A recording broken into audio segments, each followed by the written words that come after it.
میدان بدر کے اندر اللہ تبارک و تعالی نے مدد فرمائی، نصرت فرمائی مسلمانوں کی، اور ایسی کامیابی دی کہ پورا کفر جو اس وقت موجود تھا وہ کانپنے لگا کہ مسلمانوں کے پاس اتنی قوت کہاں سے آ گئی، اتنی طاقت کے یہ کس طرح مالک ہوئے۔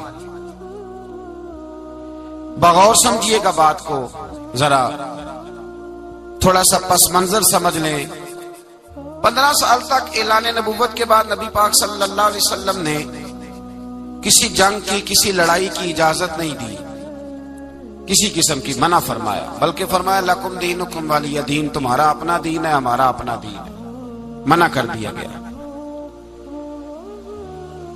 مسلمان ہجرت کر کے آ گئے مکہ سے مدینہ، لیکن یہاں بھی قریش مکہ اور کفار مکہ نے عالم اسلام کو، مسلمانوں کو، نبی پاک صلی اللہ علیہ وسلم کو سکون سے بیٹھنے نہیں دیا، پریشان کرتے رہتے تھے۔ یہ کیا کرتے کہ مسلمانوں کو مدینے آ کے تنگ کرتے، گھر تک آ جاتے۔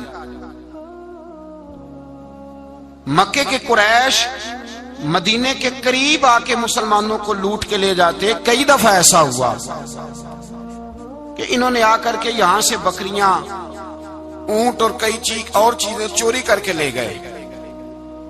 مسلمان پریشان رہنے لگے۔ اللہ پاک نے طاقت دے دی، قوت دے دی مسلمانوں کو۔